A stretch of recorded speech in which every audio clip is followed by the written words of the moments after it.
Em criança descobriu Fernando Maurício, Lucília do Carmo e, claro, Amália Rodrigues. E nunca mais deixou esta estranha forma de vida. A sua carreira começou em 1979, com a vitória na Grande Noite do Fado. Daí para cá, é o que se sabe, 20 anos a gravar discos, uma forma única de cantar, o reconhecimento do público, o aplauso quase unânime da crítica e o título de Príncipe do Fado. Camané, ainda bem que vieste. 20 anos a gravar discos, este último infinito presente, e aqui temos nós 30 minutos em que o tempo está muito presente. Sim, tá. Foi uma coincidência muito feliz quando começámos a escolher os temas para o disco e de repente percebemos que o tempo estava muito presente na maior parte dos fados, então decidimos usar uma frase do David Mourão Ferreira, que é um poeta que eu adoro, e então, precisamente com esse poema Infinito Presente. E é um privilégio cantar David Mourão Ferreira, que é, de resto, um privilégio que tu tens há muito. Sim, inicialmente o David Ferreira foi-me oferecendo alguns fados do pai dele, porque ele esteve sempre muito ligado à minha carreira, desde o início, desde o meu primeiro disco, e então foi-me oferecendo alguns fados inéditos do David Mourão Ferreira, e alguns eu adaptei a fados tradicionais. Neste caso, neste último disco, o que aconteceu foi que não tinha uma estrutura para o fado tradicional, mas a forma de David Mourão Ferreira de escrever é tão musical, mesmo quando não era escrita para ser cantada. É tão bom que é facilmente musicável. É, e eu dei ao Zé Mário 3 destas músicas para ele musicar e passada uma semana tinha as músicas feitas. O tempo é uma constante, o tempo que passa, o tempo passado, o tempo que passa e o tempo que aí vem. Tu és um homem do futuro, tu és um homem que gostas de falar do futuro. Gosto de falar do presente e sim, eu acho que está tudo por fazer. Não fico nada agarrado às coisas do passado, nem... E o fado é isso, é ir buscar esse passado todo, essa característica de canto, essa música e trazê-la para o futuro, não é? No fundo, as referências são muito importantes, mas é para... Mas preocupa-te o tempo, preocupa-te o passar do tempo, preocupa-te não ter tempo de aproveitar o tempo que temos. Sim, preocupa-me um bocado e também as prioridades que dou ao tempo, não é? As prioridades que dou, quais são as coisas importantes para se fazer no tempo que se tem, não é?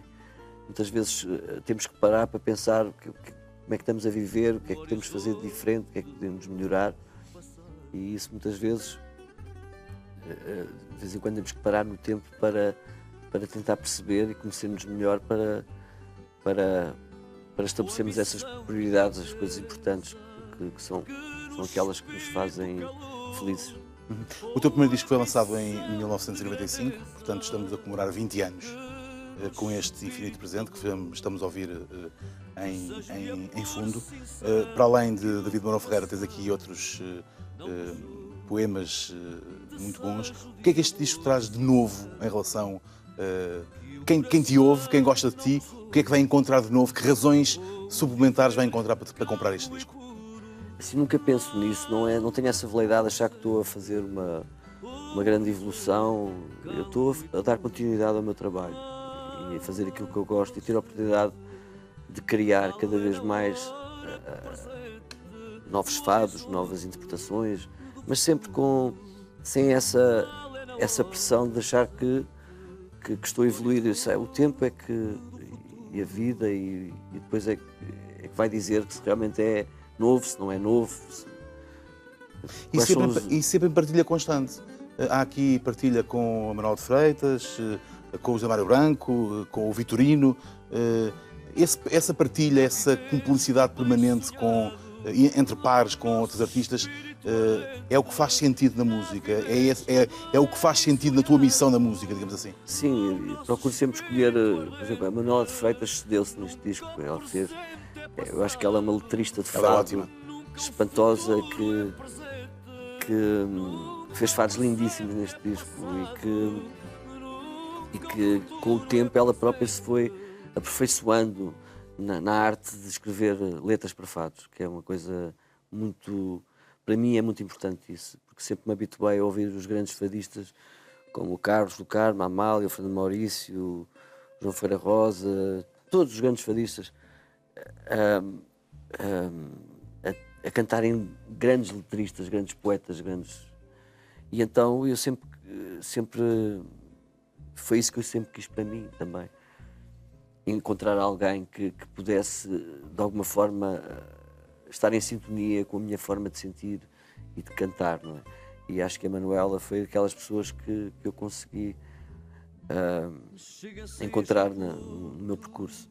Há quem diga que os unanimismos são perigosos, mas em relação à tua carreira, um certo consenso, quer do público que gosta de ti, evidentemente, se gosta de ti, naturalmente se elogia o teu trabalho e reconhece o teu trabalho e segue aquilo que vais fazendo, mas até da crítica há um consenso em relação à qualidade, ao profissionalismo, à dedicação com que tu encaras cada projeto, cada trabalho. Aquele epípeto que te lança o Príncipe do Fado incomoda-te, assusta-te, agrada-te, é um mimo, é um fardo pesado. Assim, o Príncipe do Fado é uma história engraçada, porque foi assim, houve um disco que eu fiz, houve uma edição de uma coletânea que fizeram na EMI francesa, acho que em 2004, não, 2004 acho eu, e decidiram nesse disco dar o título de O Príncipe do Fado, The Art of Camané, o Príncipe do Fado. Pronto, e aquilo depois ficou, mas não foi assim uma coisa, tipo, não foi... Foi uma coisa que surgiu, mas que depois ficou, e então, hoje em dia, usam muito esse nome, e isso irritou-me inicialmente muito. Não gostava nada que me chamasse o Príncipe do Fado. Achava assim um bocado aquela coisa... Uma presunção? Não era bem... Tinhas medo que fosse tomado como uma presunção? Sim, aquela coisa... Sendo que a rainha seria a Amália? Sim. E o rei, para ti? O rei... há vários reis no fado, mas claro que para mim um dos melhores intérpretes do fado e talvez um dos melhores cantores do mundo é o Carlos do Carmo. Estamos absolutamente de acordo. Sim. Já falávamos isso antes de entrarmos. Porque... Mas depois existe o marceneiro e... Eu tenho uma relação muito boa com o Carlos do Carmo, falámos muitas vezes sobre fado e é engraçado como a adoração que ele tinha pelo Carlos, e porque ele também é tão bom cantor, porque também foi buscar essa coisa toda que vem de trás, quer dizer, teve essas referências todas, teve a mãe, a Lucília. Eu conheço o Carlos desde miúdo, eu uma vez fui ao Faia, tinha 10 anos com os meus pais e pediram-me para cantar, e eu disse, só canto se o Carlos do Carmo for ouvir. Olharam e a para partir ti, daí ficámos... Tinhas 10 anos? Tinha 10 anos. E olharam para ti, o que é que disseram? Riram-se só e fizeram-te um cafuné na cabeça. Só. Sim. Mas foi engraçado porque a partir daí ficámos...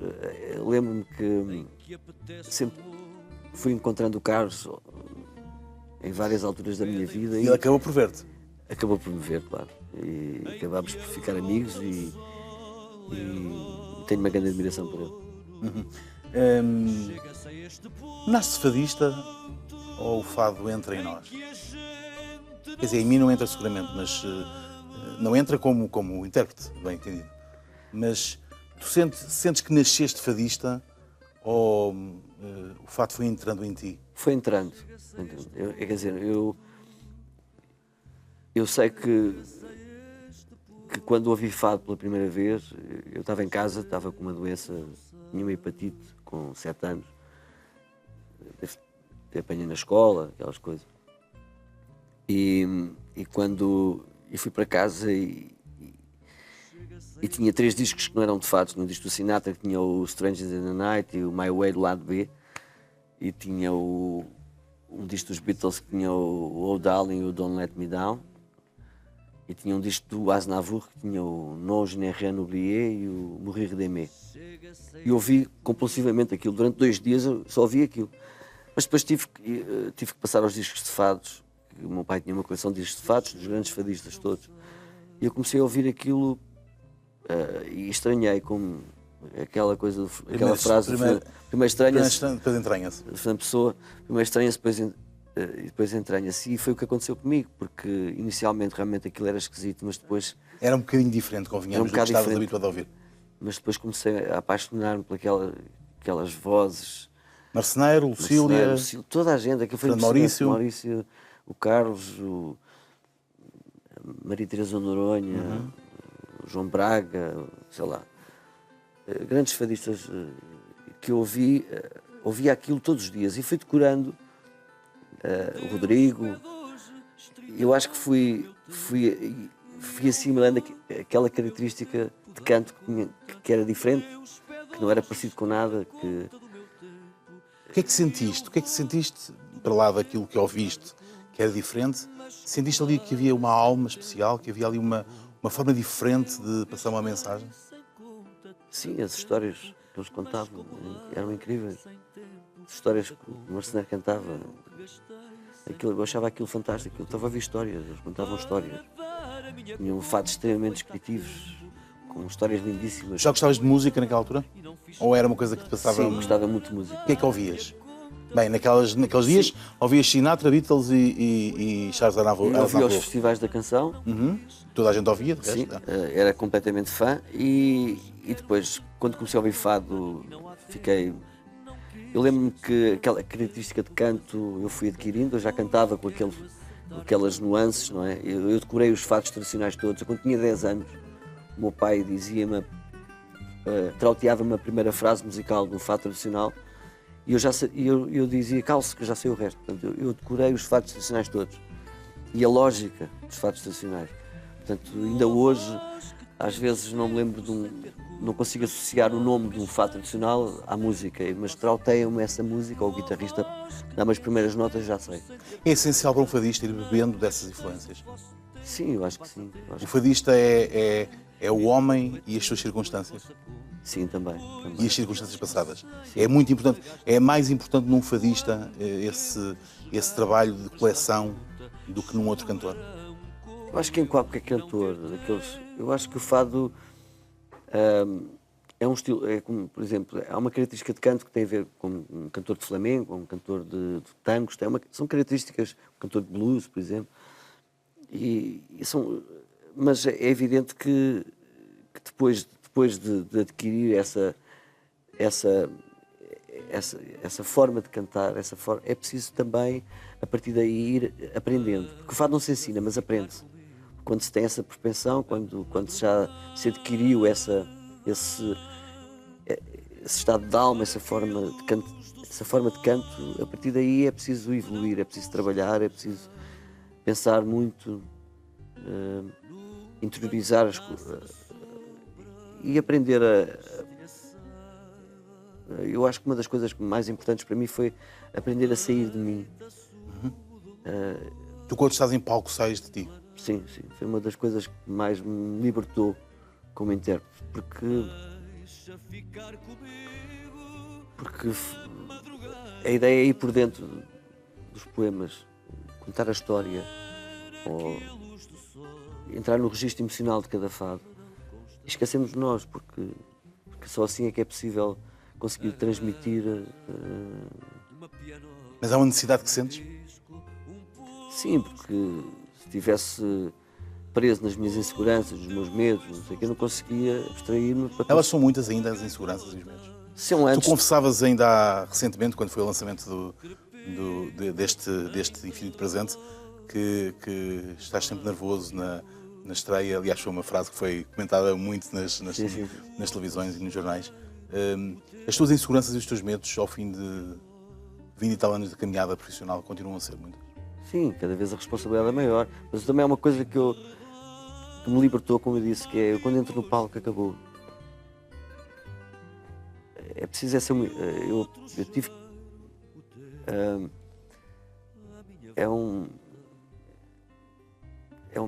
tive que encontrar essa humildade de sair de mim.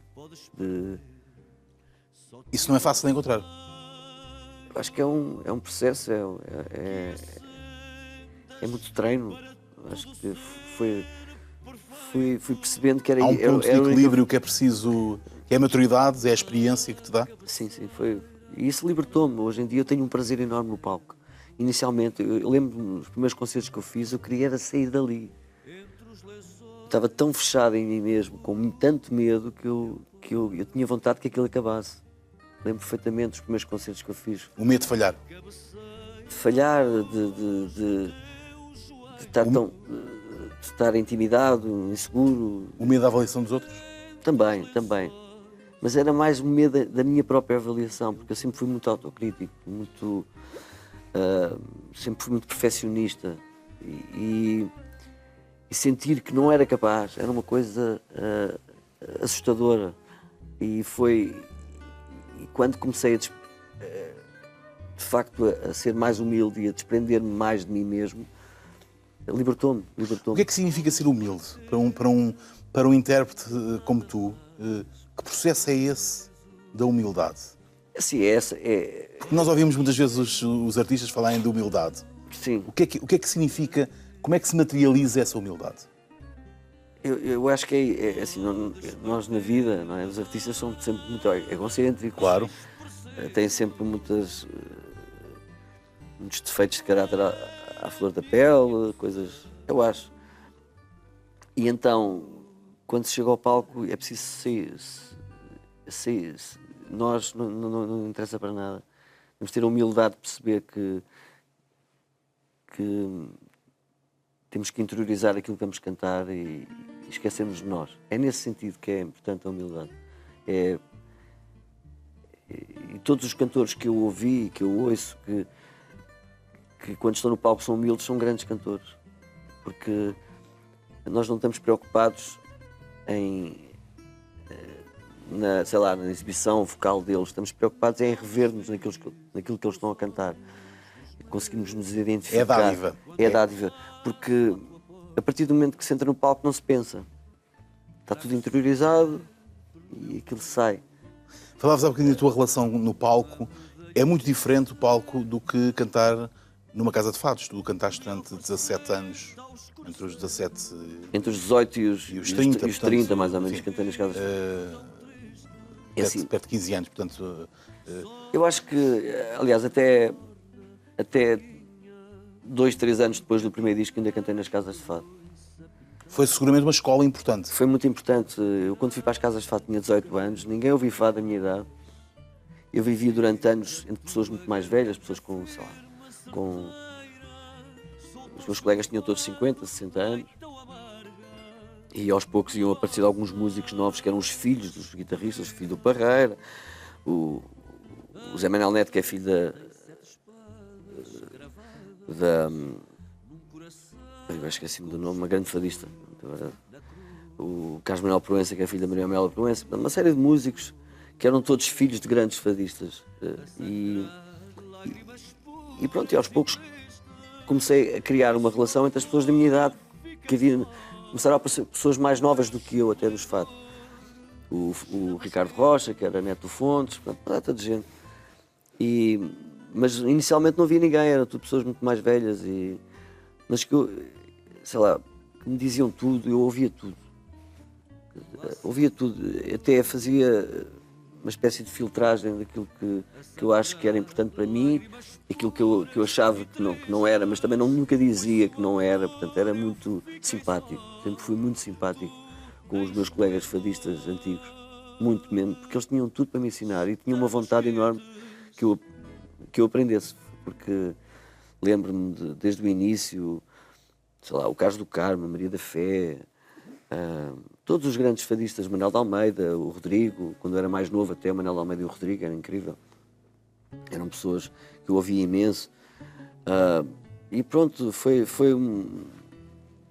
uma altura em que eu comecei a cantar com o público à frente, não é? Mas é um público diferente, não é? O público de uma casa de fado é um público cuja disponibilidade para ouvir fado é diferente do público que vai a um concerto. Sim, completamente diferente. Naquela altura eu ainda tive a sorte de, quando tinha 17, 18 anos, havia muitos portugueses que iam aos fados, às casas de fado, e havia muita gente, havia aqueles chamados amantes do fado, não é? Pessoas que iam para o fado todas as noites e gostavam imenso e que sabiam ouvir. Mas depois também havia os turistas que vinham. Eu lembro-me uma vez estava a cantar no Senhor Vinho e tinha 4 japoneses a dormir de boca aberta à minha frente. E estava irritado. Não ressonavam? Não, ressonavam. Ressonavam. Eu, cada vez que eu fazia uma paragem, que aquelas paragens dos fados, fazia-se um silêncio e só via os senhores de boca aberta a ressonar. Mas pronto, mas aquilo depois vinha a saber que eles vinham realmente uma viagem comprida, porque e a chegada a Lisboa eles vinham cansadíssimos, já não dormiam para aí há 48 horas. E chegavam ao hotel. O problema não estava em ti. chegavam ao hotel e iam nos autocarros direitos para as casas de fado. Portanto, e adormeciam, jantavam e adormeciam. E depois é que iam para o resto da Europa, já depois de descansarem. Mas a primeira coisa que faziam quando chegavam a Lisboa era os fados. Uma coisa... Portanto, e depois havia turistas com, sei lá, com uma vontade de ouvir fado, com curiosidade e que acabavam por ficar a noite toda e começavam e se apaixonavam pelo fado, não é? Havia de tudo, não é? Nas casas de fado, mas é uma escola. Para mim foi uma escola, porque naquela altura não havia hipótese de gravar um disco e começar logo a fazer concertos, porque o fado havia aquelas pessoas, como o Carlos ou a Amália, uma série de fadistas que já tinham uma carreira e que tinham um percurso e que tocavam muito também fora de Portugal e não sei o quê. Comigo não, eu tinha que fazer o meu caminho como eles também tinham feito o caminho deles. E esse caminho foi um caminho que me deu sei lá, que me deu tudo o que eu tenho hoje, não é? Tu tens 48 anos, há 20, como disseste, o fado não era o que é hoje, não era a moda que é hoje, felizmente, não era hoje a música universal que é hoje, reconhecida cá dentro tanto como lá fora. Sim. Felizmente que os portugueses perceberam e reconheceram a importância do fado como lá fora os estrangeiros já reconheciam. Como é que era aos 30 anos ser um fadista? Gostar de fado? Já disseste há um bocadinho que ouvias fado às escondidas. Bem, isso mesmo quando eu era miúdo, não é? Na escola gozavam comigo, que eu cantava fado. Sofrias bullying? Não era bem bullying, mas era assim tipo... Não era bullying porque na altura não se chamava bullying, Sim, né? Hoje é que a modernice se chama bullying, não é? Sim, mas eu também ouvia as outras músicas, só que às escondidas havia fado baixinho em casa, baixinho. Portanto, não dizias que... Não dizia... nunca dizia a ninguém que cantava, nem... Mas porque era como se fosse um atestado de minoridade? Era cool ouvir Sinatra, Aznavour, Não era, Tom Jobim? também não era. Também não era? Também não era uma coisa provavelmente de novo, não é? Sim, mas eu ouvia, eu tinha assim, tinha vários grupos, tinha um grupo de amigos meus em Porto Salvo que íamos ouvir Doors, por exemplo. Sim. E depois tinha outros grupos que ouvíamos algumas. Tinha um grupo que ouvíamos Beatles, por exemplo. Mas tudo já fora de. Pronto, porque, e depois tínhamos grupos que ouvíamos a música mesmo. Aquela música que estava a passar no final dos anos 70, 80, princípio dos anos 80. Eu via compulsivamente também. E depois em casa, às escondidas, lá tinha um giradiscos e eu ouvia os fados. E porque depois precisava de aprender as músicas e não sei o quê. Depois havia poetas populares nas coletividades que me escreviam aquelas estruturas, quadras, tiras, quintilhas, a falar, sei lá, das coisas que tinham a ver com a minha idade. E eu cantava, construía os meus fados nessa altura. E depois, claro, depois fui evoluindo e quando já cantava nas casas de fado, tive várias fases, não é? Comecei por cantar os fados do Carlos, da Amália, do Marceneiro, e depois comecei a passar, sempre tive muita abertura dos donos das casas de fado. Lembro que às vezes eu cantava fados, cantava 3 fados tradicionais seguidos e com letras novas. Ninguém conhecia-os. E era complicado, às vezes cantava 3 fados, só recebia palmas num, porque não cantava aqueles fados para bater palminhas, nem para os turistas e não sei o quê. Às vezes fazia estas experiências, mas já na altura a Maria da Fé no Senhor Vinho até me dizia assim: Camané, cantas 2 desses fados e a seguir cantas uma coisa mais alegre e tal, para ver se... E pronto, eu aceitava isso. Mas havia muita tolerância. É muito engraçado tu dizeres isso, havia muita tolerância. Sim, porque as pessoas gostavam. Eu sempre fui muito... as pessoas achavam que eu podia fazer qualquer coisa ou podia evoluir, então deixavam-me a fazer as minhas experiências. E não era fácil, não é? Ir numa casa de fados, hoje em dia já seria cada vez mais difícil. Naquela altura, com imensos turistas e que queriam ouvir, sei lá, aqueles fados mais conhecidos, Casa Portuguesa, ou umas coisas mais conhecidas, os fados mais... Clássicos. Não digo mais clássicos, mas, por exemplo, os tradicionais cantados com as letras que normalmente toda a gente conhecia, e eu cantava os tradicionais com letras novas, não é? E isso tudo tinha muito... era preciso que os donos das casas me deixassem trabalhar isso, porque isso era importante para mim, trabalhar isso. Porque hoje em dia é uma das coisas que eu tenho que me ajudou a fazer um caminho e fazer uma carreira. Há essa coisa do novo fado. Não. Nós temos muita tendência para catalogar. Tu és uma espécie de herdeiro ou de precursor do novo fado, da reinvenção do fado. O que é isso? Não, fado. O fado reinventa-se, claro, mas é o fado. Aquilo que eu faço vem de trás para a frente, não é? Não tenho... E o novo fado não existe. É a mesma coisa que agora de repente começava tudo a ir à igreja e havia um novo Deus, não é? Não existe um novo Deus, não existe um novo fado, não existe um novo... sei lá. Eu acho que é a mesma coisa. O fado é fado. É uma música que tem esta característica.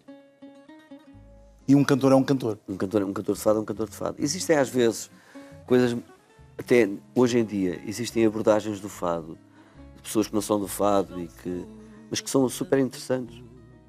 Esses cruzamentos são sempre muito felizes, não são? Há alguns cruzamentos desses que se fazem hoje em dia que eu gosto mais do que alguns que se fizeram no passado. De algumas bandas que não são de fado, mas que têm um determinado bom gosto e não aligeiram.